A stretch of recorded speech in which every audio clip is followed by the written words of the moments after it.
Fala, concurseiro, tudo bem? Aqui quem fala é o professor Jean Azevedo, para o canal Geografia, continuando o nosso curso da ABIN. Tema de hoje, chave também para o concurso Fontes de Energia, vamos falar de petróleo. Mas antes peço, curta, compartilhe, também se inscreva no canal, porque esse é o nosso primeiro projeto de muitos. E em breve uma novidade show de bola, principalmente para aqueles concurseiros da ABIN. Se não forem aprovados agora, terão uma oportunidade aí também show de bola num próximo concurso que está pertinho para sair. Se você quer adquirir o nosso material, dá uma olhadinha na descrição, enviamos agora por PDF, os correios aí, né, cheio de problemas na entrega e a prova tá chegando. Então eu vou enviar para você por PDF. Clique, o preço reduziu, faça parte desse projeto, além de ter um ótimo material para você estudar. Você pode dar uma olhadinha ali nos comentários, tem vários elogios aí sobre o material. Fora isso, você ganha 450 questões de geografia, um compilado bem legal, questões da CESP, e também, cara, uma outra novidade para você que fazer parte do nosso projeto Gabarita Gel. Comprou a apostila, recebe as inscrições e na última semana nós teremos aí monitoria exclusiva para aquelas pessoas que ajudaram o canal, contribuíram aí com o projeto do professor Jean Azevedo. Então você comprou o material, ganha as questões e também receberá um link no seu e-mail para participar aí de uma mega live, onde nós vamos trabalhar aí uma revisão completa antes da prova, porque é Gabarita Gel. Geografia, gabaritou, e aí as outras... Aí o problema é seu, né? Constitucional, administrativo, legislação específica e aí eu não posso fazer nada. Então, aulinha também show de bola, falaremos hoje de fontes de energia. Fontes de energia, eu tenho um leque grande. Eu classifico essas fontes de energia como recursos naturais, renováveis e não renováveis. No caso, o petróleo, ele é não renovável. Outros exemplos importantes que a gente vai discutir até em próximas aulas. O carvão mineral não é o carvão vegetal, carvão mineral. Vou explicar o seu processo de formação na próxima aula. E também o nosso gás natural. Ponto importante para a discussão geopolítica. Quem assistiu a aula que eu falo um pouquinho da guerra da Síria vai entender por que a questão do gás natural é importante também para a geopolítica. Então nós temos aqui o petróleo, o ouro negro, que no século XX era o principal combustível, por conta da sua abundância e do preço reduzido. Cara, presta muita atenção. Quando nós falamos de petróleo, nós falamos de um recurso oriundo da decomposição de restos marinhos. Tira uma ideia da sua cabeça. Vou pegar meu cachorro, vou enterrar no fundo de casa, vai passar milhões de anos, vai ali produzir petróleo. Não é isso. Você tem que ter ali tanto restos marinhos quanto uma junção de fenômenos físicos e químicos para dar origem aí ao recurso natural, o petróleo. Suave na nave? Tranquilão? Olha aqui, cara. Então, como eu falei para vocês, século XX, a abundância desse recurso, que é o principal da nossa segunda revolução industrial.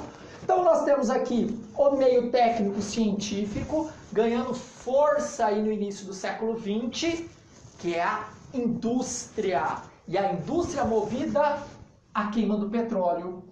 Ah, cara, então aqui o aumento do consumo começa a aparecer. Porque você tem ali o advento de grandes indústrias, principalmente de um tipo de indústria que vai ganhar muito destaque, principalmente no consumo dos derivados de petróleo, que é a indústria de automóvel. Vem cá. Olha outro ponto aqui, o estilo de vida americano. O estilo de vida americano baseado no consumo. Pós-Segunda Guerra Mundial, um mundo novo está emergindo. E um mundo pautado nas diretrizes dos Estados Unidos. E os Estados Unidos, a partir da nova divisão internacional do trabalho, distribui funções para vários países. E muitos desses países, as indústrias automobilísticas chegaram.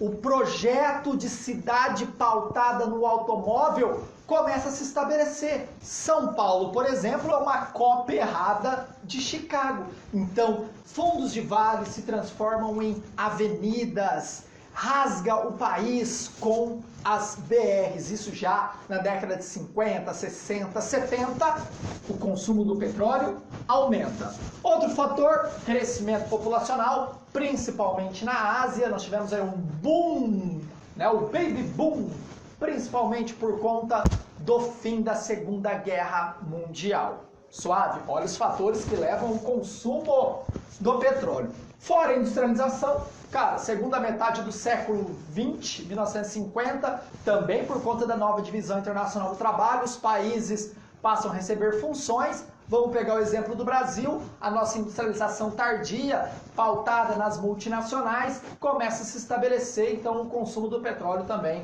aumenta. Então nós temos aqui 4 fatores que ligam ao consumo do petróleo. Cara, é legal que a partir daí a discussão ambiental entra em voga. Por quê? O aumento da temperatura provocada pela emissão dos gases do efeito estufa começa a surtir efeito na natureza. Aí você tem a Conferência de Estocolmo, fica a dica para estudar, onde começa a se discutir a sustentabilidade.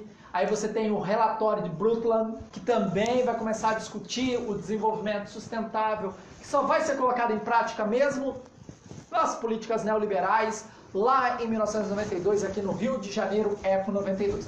Calma que nós vamos ter uma aula específica disso. Vem aqui, olha aqui, cara, eu trago aqui para vocês as principais áreas produtoras de petróleo, as grandes reservas.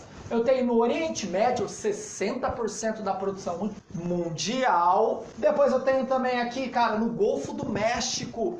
Essas reservas hoje pertencem aos Estados Unidos. O México entra em crise na década de 90, em troca de um auxílio financeiro tremendo dos Estados Unidos. O Golfo do México praticamente foi entregue aos Yankees. Maracaibo, na Venezuela, então o Rio Orinoco tem uma grande quantidade também de petróleo. Nossa vizinha aqui faz parte da OPEP. Calma que nós vamos falar disso. Fora isso, nós temos ali a Sibéria, Bohai na China. E olha, cara, o Brasil com o pré-sal tem uma reserva de 12 bilhões de barris. Comparado com outros países, ainda é pequeno. O pré-sal teve uma contribuição importante na nossa economia, mas não foi tudo aquilo que a gente imaginou, né? Que o pré-sal ia sustentar a economia brasileira durante aí muitos anos.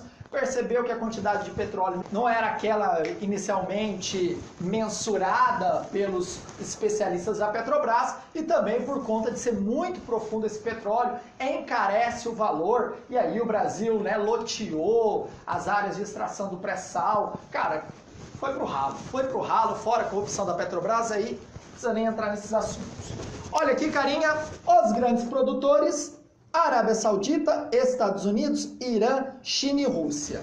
Vem cá, grande produtor da Arábia Saudita? É grande consumidor? Não. Grande parte do petróleo saudita vai alimentar os Estados Unidos. Grande produtor? Mas qual é o problema? É um grande consumidor. É o maior consumidor de petróleo do mundo. Então, olha aqui, grandes parceiros geopolíticos no Oriente Médio. Os Estados Unidos mantêm a família real saudita no poder em troca do petróleo. Aqui é uma relação mútua.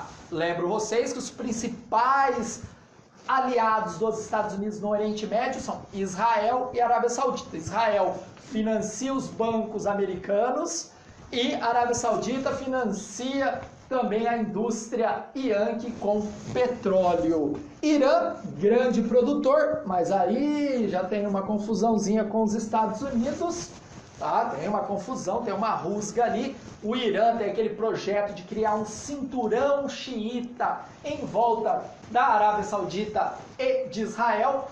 A Arábia Saudita e Irã também disputam esse mercado internacional, mas o Irã também vende petróleo para os Estados Unidos. China, aí os números são todos um superlativo. A China tem grandes reservas aqui em Bohai, mas também a China consome muito. Lembro vocês que a China tem 1 bilhão e 300 milhões de habitantes, um rápido crescimento industrial pós-revolução promovida por Deng Xiaoping. Cara, lembra as EEs da China, as zonas econômicas especiais, a entrada de multinacionais, investimento na indústria de base. A China produz muito. E a sua produção industrial passou os Estados Unidos. Olha outro ponto aqui. Rússia também grande produtora de petróleo e também grande consumidora, uma indústria de base forte, né? Vem cá, carinha, vem cá. Um ponto importante da Rússia é falar da Sibéria. A Sibéria tem grandes jazidas de petróleo e é engraçado. Gemma, no começo da aula você falou, onde tem petróleo, no passado foi mar, então a Sibéria foi uma área marítima aí. Um ponto importante para a gente discutir também nesse início da aula é essa relação Estados Unidos e Rússia e o Alasca. O Alasca pertencia à Rússia, os Estados Unidos compram o Alasca da Rússia, a Rússia nem imaginava que lá tinha grandes jazidas de petróleo, com certeza os Estados Unidos já sabia, não é, cara? Olha, passou a perna nos russos, comprou o Alasca, e o Alasca tem uma grande quantidade de petróleo. Ufa, tranquilo nessa primeira parte da aula? Vamos para a segunda parte? Bora lá! Vamos lá, pessoal, nossa segunda parte da nossa aula. Vamos falar agora da geopolítica do petróleo. Dá uma olhadinha na descrição, também tem a bibliografia consultada para essa aula, fora os meus conhecimentos como geógrafo. Então vamos lá para a análise. Vamos falar aí de uma forma rápida, objetiva e direta sobre a geopolítica do petróleo. Lembro vocês que até a década de 60 nós tínhamos o monopólio, domínio exclusivo do recurso natural pelas 7 irmãs, que eram 5 empresas estadunidenses e 2 europeias. Dá uma olhadinha aqui que vai aparecer o nome das 7 empresas aqui. Mas os grandes países produtores e exportadores de petróleo pouco se beneficiavam. Vivia naquele ambiente de pobreza extrema.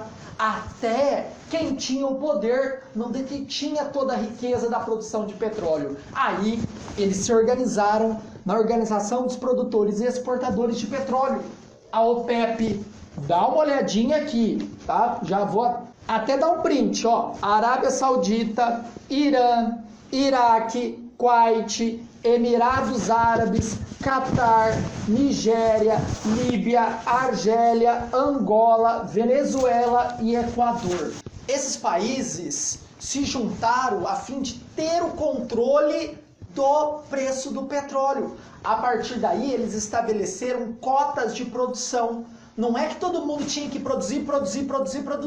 Por quê? Com o excesso de petróleo no mercado, o preço reduzia, eles ganhavam menos. Então o que eles fizeram? Distribuíram entre eles cotas de produção, consequentemente eles controlavam o preço no mercado e lucravam com isso. Mas as 7 irmãs também lucraram muito. Elas detinham a extração e o refino desse petróleo nos países desenvolvidos. Fora isso, os Estados Unidos, o grande comprador de petróleo, também lucrou. Pensa, os Estados Unidos também tinha jazidas de petróleo em seu território. Quem se ferra nesse rolê? Os países subdesenvolvidos que importavam petróleo, dentre eles o Brasil. Pensa, o Brasil comprava petróleo, ele não era autossuficiente ainda. Ele passa a ser autossuficiente somente lá no governo Lula. Então ele comprava petróleo na década de 60, década de 70. Chega nesse momento, o preço começa a variar muito e subir demais. E para piorar, sempre tem que piorar para falar de Brasil, né? Yom Kippur, o dia do perdão, marca aí o primeiro choque do petróleo que atinge o Brasil diretamente e atinge o mundo. Mas os países subdesenvolvidos que importavam petróleo ainda mais. Resumidamente, o que tem de relação o dia do perdão, um feriado judeu, com o choque do petróleo? Nesse dia, os países árabes atacam Israel. Israel dá um contragolpe mortal, claro, com apoio estadunidense, e derrota os países árabes e conquista as áreas sagradas. Pensa aqui comigo, se os árabes deixaram barato, sabendo do apoio estadunidense a Israel e a dependência estadunidense frente ao petróleo, eles diminuíram a produção. Diminuindo a produção do petróleo, o que acontece com o preço? Sai de 3 dólares para 12 dólares. É o primeiro choque do petróleo. O segundo choque do petróleo foi na Revolução Islâmica que acontece no Irã. Diminuíram a produção. Lembro vocês, o Irã é xiita e a grande maioria é sunita, principalmente a Arábia Saudita. Então eles diminuem a produção e o preço sobe. O terceiro choque do petróleo foi na Guerra do Golfo, quando os Estados Unidos invade o Iraque, derrota Saddam Hussein na Guerra do Golfo. Toda essa riqueza do petróleo fica na mão das 7 irmãs e da OPEP. E os países que dependem da importação, aí é complicado. Ufa! Beleza, galera? Essa é uma aula bem direta e objetiva. Quer comprar o nosso material? Tá na descrição. Curta, compartilhe. Até a próxima aula. Obrigado.